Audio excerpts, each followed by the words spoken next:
जय सिया राम कृष्ण वंदे जगत गुरुम भजन भागीरथी के अविरल पर्वा में आप सर्व आत्मीय बंधुओं का हार्दिक स्वागत है, अभिनंदन। सदा की भांति आज की नित्य सत्संग का प्रसंग है पंचदशी पर सत्संग चौपान चल रहा है। आज 26वां सोपान है और पंचदशी का एकादश जो प्रकरण है वह ब्रह्मानंदे योगानंदे प्रकरण है, जिस पर हम आज 40वें श्लोक से चर्चा करने जा रहे हैं। श्रीमद् शंकराचार्य महाभाग की जय हो, स्वामी विद्यारण्य मुनि की जय हो, जय हो। हरि ओम। सर्व आदि से अद्यावधि पर्यंत आचार्य और संत वृंद को नमन करते हुए हरि ओम।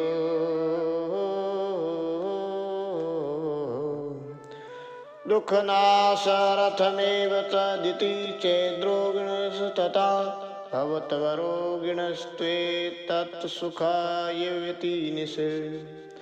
अब अर्थापति की अन्यता उत्पत्ति की शंका करते हैं कि कदाचित कहो कि दुख के नाश के लिए ही कोमल शया आदि का संपादन है, सो ठीक नहीं, क्योंकि रोग आदि दुख की निवृत्ति के लिए जो रोगी मनुष्य के अर्थ शया आदि का संपादक है वह दुख निवृत्ति के लिए हो तो, परंतु जो रोगी नहीं है उसका शया आदि जो संपादन है वह तो केवल सुख के लिए है, यह प्रतीत होता है। इससे सुषुप्ति में सुख का निश्चय है।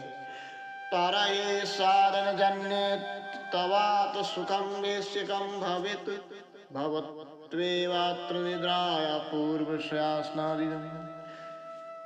कदाचित कहो कि सुषुप्ति के सुख की साधनाओं से उत्पत्ति मानोगे तो आत्माराम और सुख न होगा, सो ठीक नहीं, क्योंकि साधनों से उत्पन्न होने से विषयों का सुख हो जाएगा। ये जो तुम कहते हो सो निद्रा से पहले सुख को कहते हो, वह निद्रा के अनंतर काल के सुख को कहते हो। ये विकल्प करके प्रथम को स्वीकार करते हैं कि निद्रा से पूर्व तो शया आसन आदि सुख होता ही है।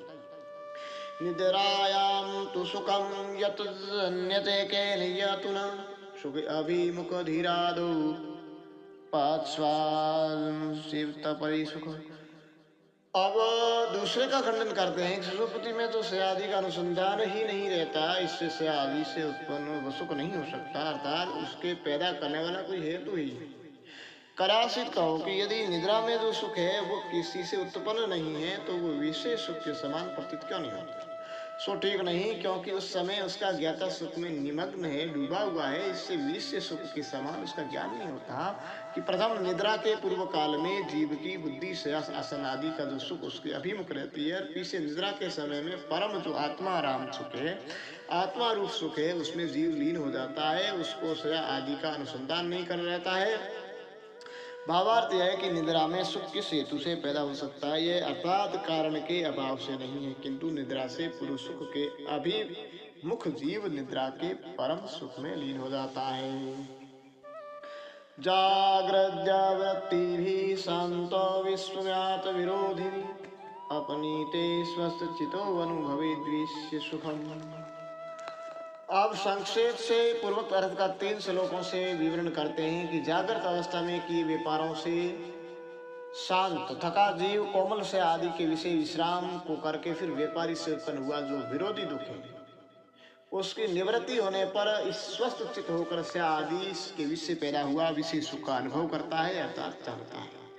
आत्मा अभिमुख वृतो स्वानंद प्रतिबिंबति अनुभवेन प्रापित त्रिपुटया श्रांतिम प्रभु। अब विशेष सुख के स्वरूप को दिखाते हुए परम सुख में डूबने का निमित्त होने से उसके ज्ञान में भी श्रम को दिखाते हैं कि आत्म के अभिमुख जो बुद्धि की वृत्ति है उसमें आत्म रूप आनंद का प्रतिबिंब पड़ा है, अर्थात नहीं प्राप्त हुआ विषय के संपादन आदि से दुख को मानकर उसकी निवृत्ति के लिए मृदु से आदि पर सोते हुए मनुष्य की बुद्धि अंतर्मुख हो जाती है। उस बुद्धि की वृत्ति में अपना स्वरूप जो आनंद उसका प्रतिबिंब इस प्रकार पड़ता है जैसे अपने सम्मुख दर्पण में अपना पड़ता है, यही विषयानंद कहता है। और उस समय में भी इस विषयानंद का अनुभव करके त्रिपुटी से जीव श्रांति को प्राप्त होता है, अर्थात ज्ञाता ज्ञान इन तीनों के परिश्रम को प्राप्त होता है। भावार्थ यह है कि आत्मा के अभिमुख जो बुद्धि की वृत्ति उसमें अपने आनंद का प्रतिबिंब पड़ता है और वहां भी विषय सुख को जानकर जीव त्रिपुटी के परिश्रम को तमस्यपनोत्यर्थ जीवो धावेत परात्मनि तेन क्यं प्राप्य तत्र त्यो ब्रह्मानंदः स्वयं।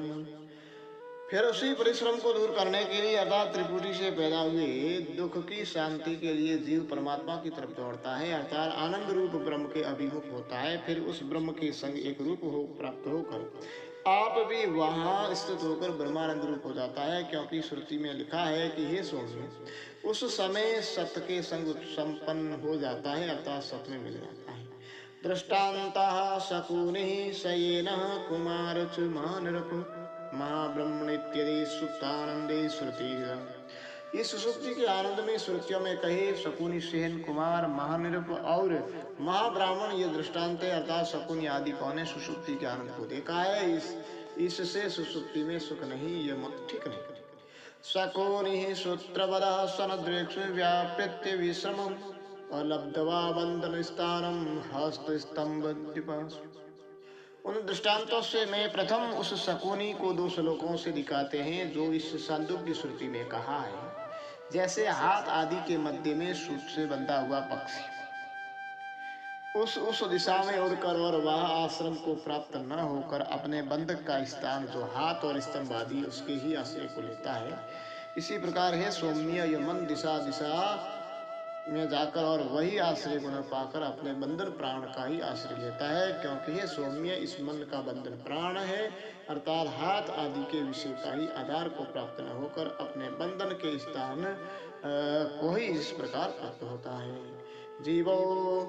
जीवोपधि मनः तदधर्म भलाबुद्धि स्वपरे जागृति सुभ्रांतवासिनी कर्मणि। उसी प्रकार जीव का उपाधि रूप मन भी पुण्य पाप के फल रूप जो सुख दुख है उनके अनुभव के लिए स्वप्न और जागृत अवस्थाओं के विषय वहाँ ब्रह्म कर और भोग के दाता कर्म के नाश होने पर अपना उपादान कारण जो ज्ञान है उसमें लीन हो जाता है। मन के लय होने से मन है उपाधि जिसकी असर जीव परमात्मा ही नहीं। सहनो वैगेन निडे क्लवंट सह तुम वज्रेत जीव सुप्त्य तथा धावेद ब्रह्मानंदे। आप शयन के दृष्टांत का जिसमें विस्तार से वर्णन है उस वृदारण्य के वाक्य का संक्षेप से अर्थ करते हैं कि जैसे इस आकाश में शयन वहाँ सुवर्ण पक्षी जहाँ तहाँ भ्रमा कर सकने अंतर अपने पक्षों को सिकोड़ कर अपने आल्य के विषय याद आता है, उसी प्रकार ये पुरुष भी उस आनंद के लिए दौड़ता है जहाँ शयन करके किसी भी कामना को नहीं करता न किसी स्वप्न को देखता है। भावार्थ यह है कि जैसे आकाश में सर्वत्र विचरता हुआ बाज नाम का पक्षी आकाश के गमन में जो शर्म उसके दूर करने के लिए शयन करने के लिए अपने एक नीड़ का ही अभिलाषी शीघ्र अपने नीड़ में ही गमन करता है, वैसे ही मन है उपाधि जिसकी ऐसा जीव एक ब्रह्मानंद का अभिलाषी ही होकर शयन के लिए शीघ्र हृदय आकाश में गमन। अतिवालः इष्टनं पित्वा मृदुस्य आगते हसन रागद्वेष स्वभाव। अब कुमार महाराज माँ ब्राह्मण ये तीनों जैसे आनंद की सीमा को प्राप्त होकर शयन करते हैं, ऐसे ये जीव भी सुषुप्ति में शयन करता है। यह बात बाला की ब्राह्मण का जो वाक्य है उसके तात्पर्य को कहकर तीन श्लोकों से कहते हैं कि जैसे अत्यंत छोटा बालक अपने कंठ तक स्तनपान कराने के अनंतर कोमल शैया पर सुलाया वो अपने परय आदि के ज्ञान से रहित व सुख की पूर्ति हो टिकता है। महाराज सार्वभौमः संतृप्तः सार्वभोगतः मानसान् सीमानं प्राप्यानंद कमूर्ति। और जैसे महाराज चक्रवर्ती राजा निर्मल बुद्धि के न होने पर भी संपूर्ण जो मनुष्यों के आनंद ही उससे युक्त होने से किसी पदार्थ की भी प्रार्थना के अभाव से अर्थात लौकिक आनंद की अवधि को प्राप्त होकर केवल आनंद मूर्ति होकर महाविप्रो ब्रह्मवेदी कृत्यत्व लक्षणाम विद्यानंदस्य परमाम काष्ठाम प्राप्यवती। जैसे ब्रह्मज्ञानी महाब्राह्मण अर्थात प्रत्येक से अभिन्न ब्रह्म का साक्षात ज्ञाता श्रेष्ठ ब्राह्मण में कृतार्थ हो इस विद्या के आनंद की परम सीमा को अर्थात जीवन मुक्ति को प्राप्त होकर परमानंद रूप ही टिकता है, वैसे ही सुप्त मनुष्य भी आनंद रूप ही टिकता है। मुग्ध बुधाति बुधानाम लोके शिरा सुखास्तमता उदाहर्तनामन्ये तु दुखिनो न सुखात्। करासित कहो कि कुमार आदि तीनों ही दृष्टांत क्यों दिए, अन्य भी क्यों न होगी। इस शंका के दूर करने के लिए तीनों दृष्टांतों के उदाहरण के तात्पर्य को कहते हैं। विवेक से शून्य है मुग्ध जो है वो मुग्धों में और विवेकियों में सार्वभौम और अत्यंत विवेकियों में आनंद रूप ब्रह्म का ज्ञाता सुखी है। और इनसे जो अन्य है वे सब काल में राग द्वेष आदि से युक्त होने से दुखी है। इससे यही दृष्टांत दिए हैं। कुमारादि देवाम ब्रह्मानंदे कतः परल स्त्री परिस्वक्त वदे वदन बाह्य नापि शांतम। करासित कहो कि पूर्वोक्त तीनों सुखी रहे प्रकरण में क्या क्या आया ये शंका करके दृष्टांत के बोधक श्रुति के वाक्य का जो तात्पर्य उसको कहते हैं कि जैसे पूर्वोक्त कुमार आदि तीनों आनंद के भागी हैं, इसी प्रकार ये सुषुप्ति में स्थित मनुष्य भी एक ब्रह्मानंद में तत्पर हुआ स्त्री से आलिंगन है। जिसका ऐसा कामी पुरुष के जैसे बाह्य और भीतर के संग एक भाव को प्राप्त हुआ, जीव भी बाह्य और भीतर विषयों के ज्ञान के अभाव से आनंद रूपी होता है। सो इस ज्योतिर् ब्राह्मण में कहा है कि जैसे प्यारी स्त्री से संयुक्त मनुष्य बाह्य अभ्यंतर कुछ नहीं जानता, इसी प्रकार प्राज्ञ आत्मा से संयुक्त पुरुष भी बाह्य अंतर कुछ नहीं जानता। बाह्यम रत्यादिकम व्रतम ग्रह कृत्यम यथांतरम तथा जागरणम बाह्यम नाड़ीस्थ स्वप्नांतरम। आप दृष्टांत और दाष्टान्तिक दोनों में बाह्य आवंतर शब्द के अर्थों को दिखाते हैं। जैसे गली आदि का जो वृत्तांत है वह बाह्य है और घर का जो कृत्य है वो आंतर। इसी प्रकार जागरण बाह्य है, जागृत अवस्था की वासना से नाड़ी के मध्य में प्रतीत हुआ जो स्वप्न है वो अंतर है। पितापि सुप्तवाप्ति आदौ जीवत्वारणात् सप्तो भ्रमेव नो जीव संसारित्वास्मीक्ष्णात्। अब जीव सुक्ति में ब्रह्मानंद रूप टिका है। इसमें युक्ति की बोधक इस श्रुति के तात्पर्य कहते हैं कि सुसुप्ति में पिता भी नहीं रहता, अर्थात अध्यास किए जो पितृत्ववादी जीव के धर्म में उनकी निवृत्ति होने से जीव भाव की भी प्रतीति न होने से और मैं संसारी हूँ इसके भी आदर्शन से जीव ब्रह्म ही है, जीव नहीं है। पितृत्वाद्यभिमानो यद सुख दुखाकार सोहि तस्मिन् भगते तीर्ण सर्वान् सुखान् भावत्यः। करासित कहो कि पितृत्ववादी अभिमान के अभाव में भी सुखी है इत्यादि संसार क्यों न हो जाए सो ठीक नहीं, क्योंकि संसार का मूल देह अभिमान है और उसके अभाव में संसार का भी अभाव मानते हुए आचार्य प्रवक्त से अग्रिम इस वाक्य के तात्पर्य को कहते हैं कि पिता आदि जो अभिमान सुख दुख का आकर है, उस अभिमान के नाश होने पर ये जीव हृदय के संपूर्ण शोकों को तक सुषुप्ति काले सकले विलीने तमसा विरतः सुखरूपमुपेति व्रते हत्यवर्णीषु। करासित कहो कि पूर्वोक्त श्रुतियों ने मुख से सुख की प्राप्ति नहीं कही, रे शंका करके जिसमें सुख की प्राप्ति कही है, ऐसे श्रुति वाक्य के अर्थ को पढ़ते हैं। इस सुषुप्ति के समय में जब जागृत आदि रूप प्रपंच का अपनी उपादान रूप तमोगुणी प्रकृति में लय हो जाता है, तब उस तमोगुणी प्रकृति से आसादित जीव सुख रूप ब्रह्म को प्राप्त हो जाता है। यह अथर्वण वेद की श्रुति है।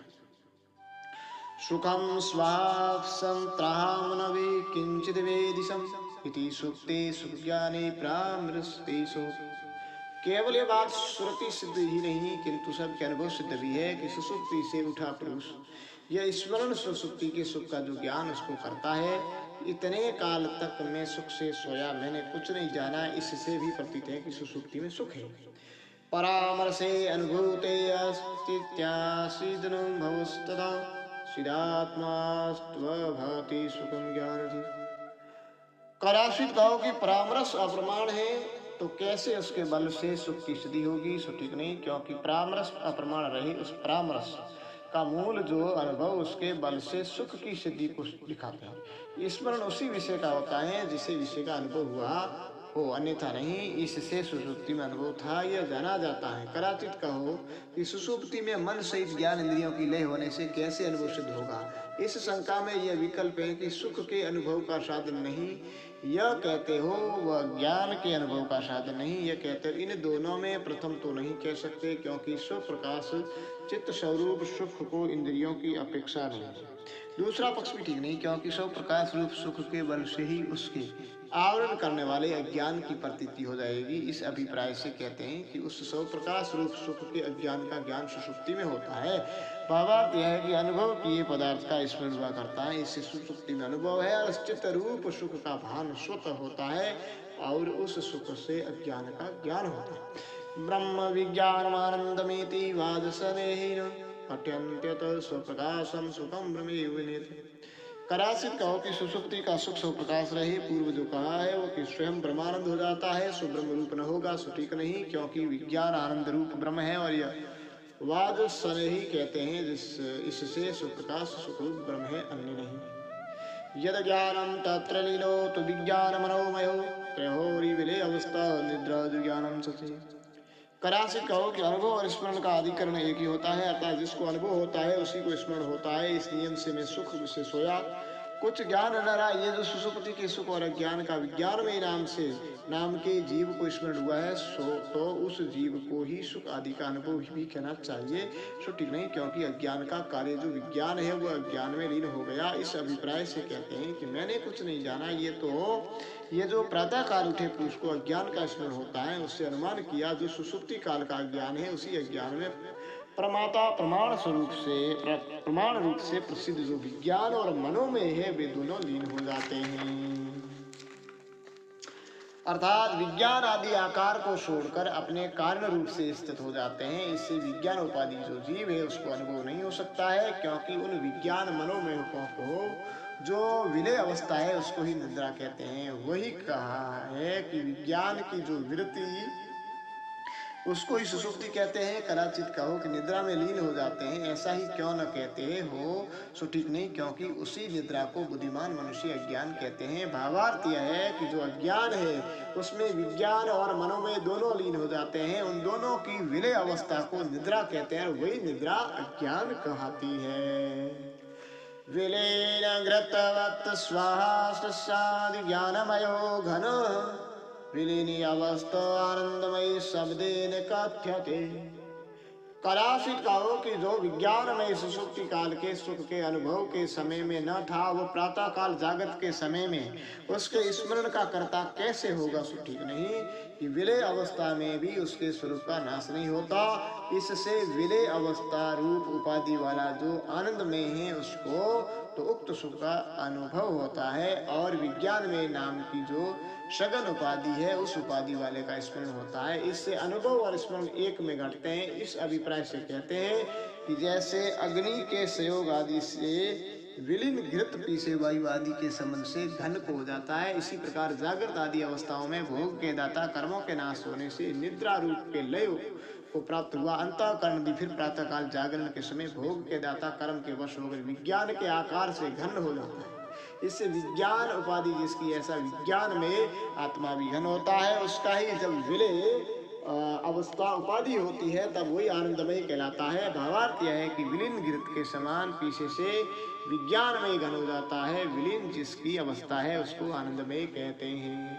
सुषुप्ति पूर्व क्षणे बुधिर्वृत्त्या सुखबिंबिता सेव तंद्बिंब सहिता लीनानंदमय स्थित।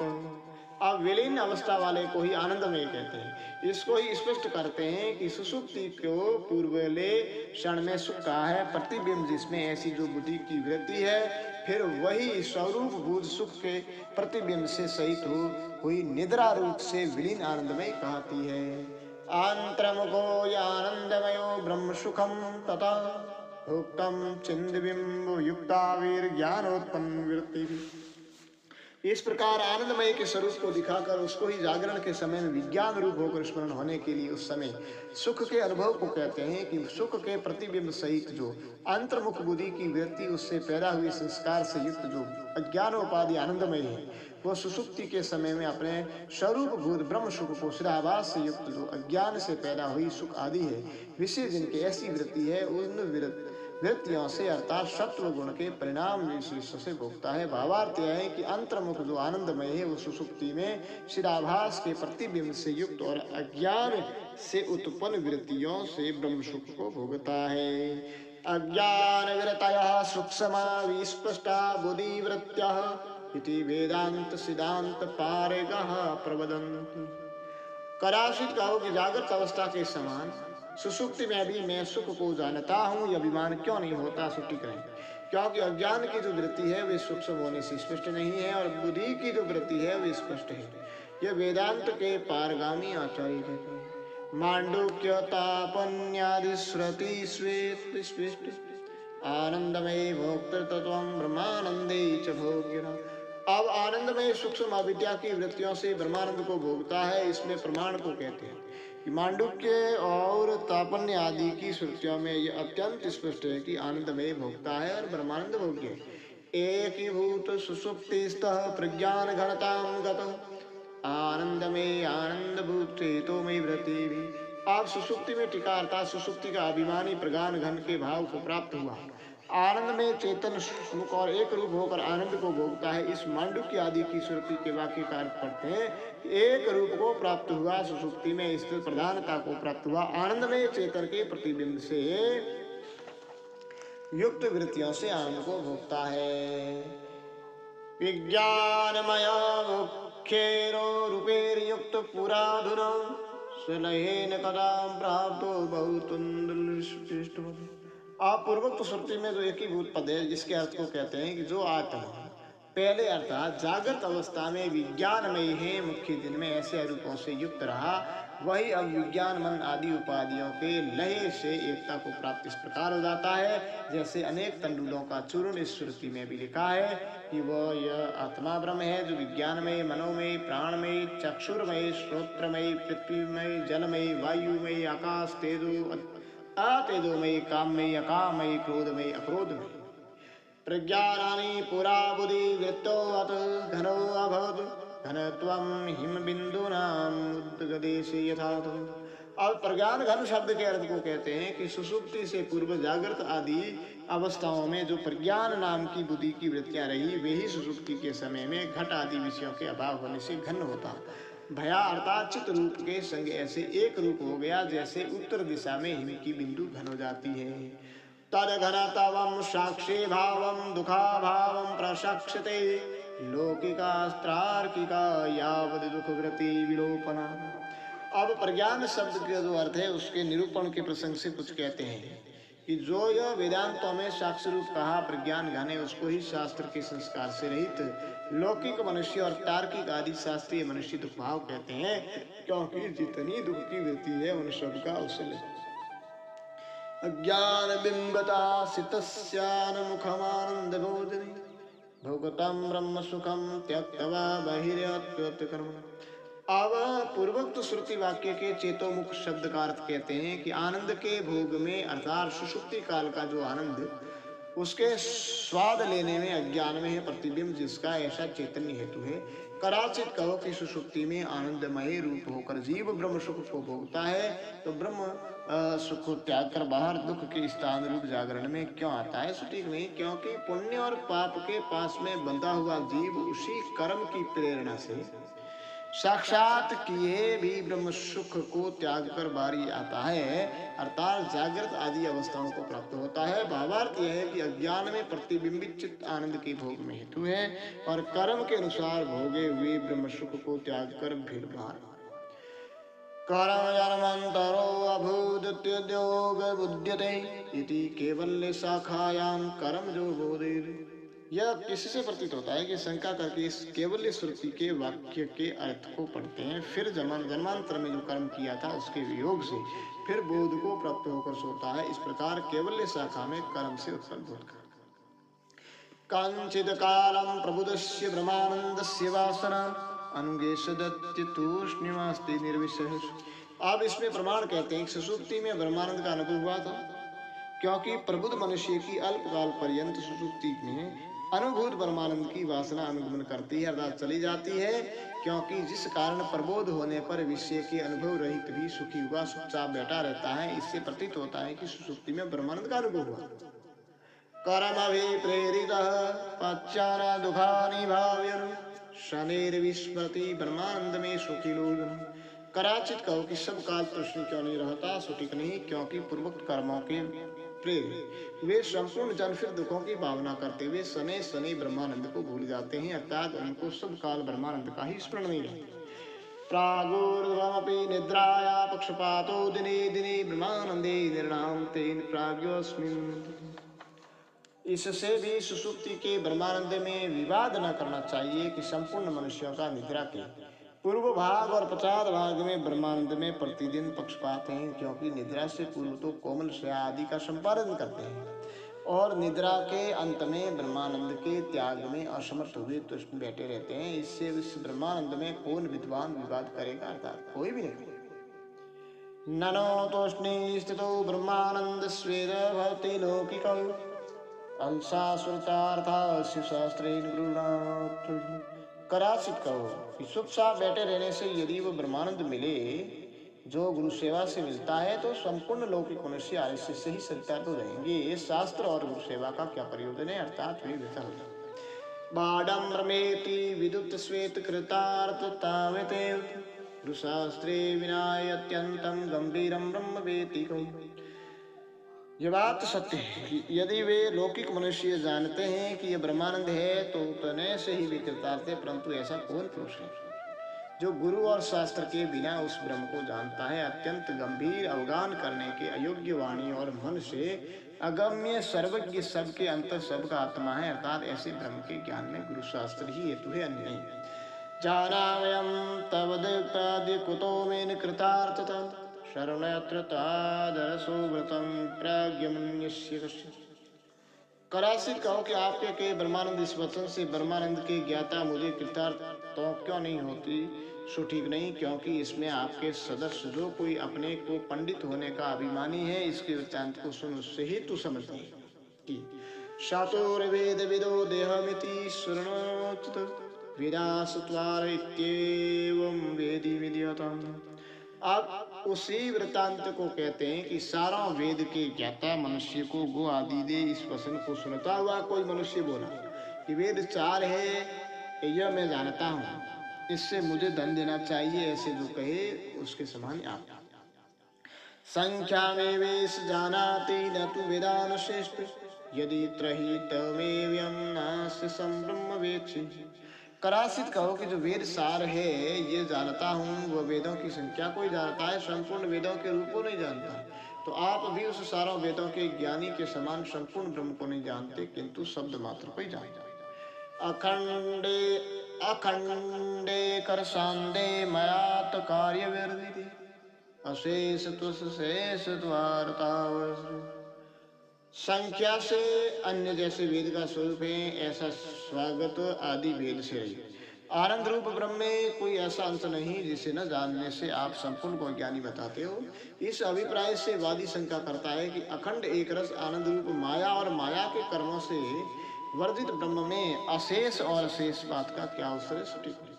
शब्दानीव पटस्य तेषामर्थ सुस्पच्छति शब्द पाठे अर्थबोधस्ते संपाद्यत्वेन शिष्य। ब्रह्म ज्ञान में कि अशेष आदि को दिखाने के लिए जो ये कहता है कि मैं ब्रह्म को जानता हूँ, उसके प्रति विकल्प करके पूछते हैं कि क्या आप अखंड एक रस अद्वितीय सचिदानंद आदि शब्दों को ही पढ़ते हो अथवा उनके अर्थों को भी जानते हो, अर्थात स्वगत आदि वेद शून्य क्या इसको भी जानते हो। यदि शब्दों को ही पढ़ते हो तो आपको अर्थों का ज्ञान संपादन करने को शेष रहता है। अर्थे व्याकरणाद बुद्धि साक्षात्कारो अवशिष्यते स्यात् कृतात्व धैर्यात् गुरु। दूसरे पक्ष में भी शेषरेणी को दिखाते हैं कि यदि व्याकरण और निरुक्त आदि से आपने पूर्वोक्त शब्दों के अर्थ को भी जान लिया है, अतः परोक्ष ज्ञान को भी गया है, तो संशय और विप्रिय आदि के निराशार्थ साक्षात्कार करना शेष रहता है। कदाचित कहो कि तो कब संपूर्ण ज्ञान होगा, तो उसकी अवधि को दिखाते हैं कि जब तक आपकी ये बुद्धि हो कि मैं कृतार्थ हूँ तब तक गुरु की उपासना करो, अर्थात कृतार्थ बुद्धि ही ब्रह्म ज्ञान की संपूर्णता है। आस्तमेतत्र यत्र सुखं स्यादेशेर्विना तत्र सर्वत्र विद्यतां ब्रह्मानन्दस्य। अब प्रासंगिक को समाप्त करके प्रकरण में आते हैं कि यह शंका समाधान हो, परंतु जिस जिस काल में अर्थात तूष्णीम आदि के समय विषयों के ज्ञान बिना सुख की प्रतीति हो, वहाँ वहाँ विषयों से उत्पन्न होने और सामान्य अहंकार से आवृत होने से ब्रह्मानंद की ही वासना जाननी, अर्थात वही ब्रह्मानंद मानना योग्य है। विषयोस्मृति लब्धेषु तदसोर्प सति अंतर्मुख मनोवृत्तानंद प्रतिबिंब। इस प्रकार ब्रह्मानंद और वासनानंद को दिखाकर 3 प्रकार के आनंद की समाप्ति के लिए आत्मा के अभिमुख बुद्धि की वृत्ति में आनंद का प्रतिबिंब पड़ता है। यह जो पहले विषयानंद के आए हैं उसका ही फिर अनुवाद करते हैं कि सिर्फ चंदन आदि विषयों का लाभ होने पर भी जब जब विषयों की इच्छा का उपराम होता है, अर्थात विषयों में मन नहीं रहता, तब तब अंतर्मुख जो मन उसकी वृत्ति में जो अपने आत्मानंद का प्रतिबिंब पड़ता है उसको विषयानंद कहते हैं। ब्रह्मानंदो वासना च प्रतिबिंब इति त्रयम् अंतरेण जगत्यस्मिनानंदो नास्ति कस्मिन्। आप फलितार्थ का वर्णन करते हैं कि पूर्वोक्त प्रकार से स्वप्रकाश रूप से सुसुप्ति में वासता हुआ जो ब्रह्मानंद है और तुष्टि बैठे हुए जो वो घट आदि विषयों के ज्ञान बिना प्रतीत हुआ जो वासनानंद है और जो वांछित विषयों के लाभ से अंतर्मुख मन में प्रतिबिंबित विषयानंद है, इन तीनों आनंदों से अन्य इस जगत में कोई आनंद नहीं। कदाचित कहो कि पहले इस वचन से ब्रह्मानंद, विद्यासुख, विषयानंद यह तीन प्रकार का आनंद कहा। अब ब्रह्मानंद, वासनानंद और प्रतिबिंब ये तीन प्रकार का पूर्वोक्त से विलक्षण आनंद कहते हो, इससे पूर्व और उत्तर ग्रंथ का विरोध है। अभ्यास के योग से जितना जितना अहंकार का विस्मरण होता है सूक्ष्म दृष्टि से उतने उतने ही निजानंद का अनुमान होता है। और ब्रह्म में तत्पर मनुष्य उदासीन काल में भी आनंद वासना की अपेक्षा करता है, मुख्यानंद की भावना करता है। इन दो वस्तुओं से पूर्वक दोनों प्रकार से भिन्न निजानंद, मुख्यानंद दो आनंद कहे हैं। वैसे ही दूसरे अध्याय में मंदबुद्धि जिज्ञासु को आत्मानंद से बोध करावे, इस वचन से आत्मानंद भी पूर्वोक्त से अन्य कहा है, और जो पहले योगानंद कहा है इस वचन में योगानंद भी प्रतीत होता है। ब्रह्मानंद नाम के ग्रंथ में तीसरे अध्याय में जो कहा है वो अद्वैतानंद है, इस वचन में अद्वैतानंद को भी देखते हैं। इससे तुम्हारा कथन वृद्ध है कि इन तीनों के अन्य जगत में कोई आनंद नहीं, तो ये शंका तुम्हारी ठीक नहीं, क्योंकि विद्यानंद का विषयानंद के विषय अंतर्भाव इससे कहेंगे कि वो विषयानंद के समान अंतःकरण की वृत्ति रूप है, और निजानंद, मुख्यानंद, आत्मानंद, योगानंद, अद्वैतानंद ये पांचों ब्रह्मानंद से भिन्न नहीं है। यही दिखाते हैं कि जैसे जैसे अहंकार का विस्मरण होता है, इस पूर्वोक्त श्लोक में योग लक्षण रूप अपाय से योगानंद रूप से विवक्षित जो अर्थात कहा जो निजानंद है वही इस उत्तर के श्लोक में ब्रह्मानंद का है। जब द्वैत का भाव न हो और न निद्रा हो, वहाँ जो सुख है वही ब्रह्मानंद है। ये भगवान ने अर्जुन के प्रति कहा है। इससे निजानंद ब्रह्मानंद से भिन्न नहीं। इसी प्रकार मुख्यानंद भी ब्रह्मानंद रूपी है, क्योंकि विषयानंद और वास्तवानंद दोनों का जनक स्वप्रकाश रूप ब्रह्मानंद है। इस वचन में गौण जो विषयानंद, वासनानंद है उनका जनक जो ब्रह्मानंद का है वही इस प्रोक्त श्लोक में मुख्यानंद कहा है। आत्मानंद और अद्वैतानंद को तो ब्रह्मानंद रूप इससे समझना कि जो पहले योगानंद का है उसको आत्मानंद मानो। ये तो तीसरे और पहले अध्याय में योगानंद रूप कहने को इष्ट ब्रह्मानंद है, और उसको योगानंद शब्द के अनुवाद पूर्वक आत्मानंद का कर द्वैत सहित ब्रह्म कैसे हो सकता है, ये प्रश्न करके आकाश से शरीर पर्यंत को ब्रह्म कहा है। इससे आत्मानंद, अद्वैतानंद ये दोनों ब्रह्मानंद रूप हैं। यह पूर्वोक्त ठीक है। इससे ब्रह्मानंद, वासनानंद, विषयानंद ये तीन ही आनंद जो कहे वो ठीक है। कदाचित कहो कि ब्रह्मानंद, वासनानंद से भी अन्य निजानंद को योगी जनों का इस वचन में ब्रह्मानंद, वासनानंद से भिन्न निजानंद का दिखाना ठीक नहीं है। सो ठीक नहीं कि एक ब्रह्मानंद ही जगत कारण रूप उपाधि से सहित और रहित होने से वही भिन्न हो सकता है। सो ही दिखाते हैं ब्रह्मानंद के निरूपण समय में आनंद से ही ये भूत पैदा होते हैं। यह कहकर ब्रह्मानंद को जो जगत का कारण नहीं हो सकता, और निजानंद रूप के समय में भी जितना जितना अहंकार अभ्यास के योग से नष्ट होता है उतना उतना ही सूक्ष्म दृष्टि को निजानंद का अनुमान होता है। इत्यादि ग्रंथ से कारण सहित अहंकार का लय कहा है, और इससे निजानंद माया रहित है, इससे शब्द दोष है। भावार्थ यह है कि ब्रह्मानंद और वासनानंद, विषयानंद इन तीनों आनंदों के बिना इस जगत में अन्य कोई आनंद नहीं है।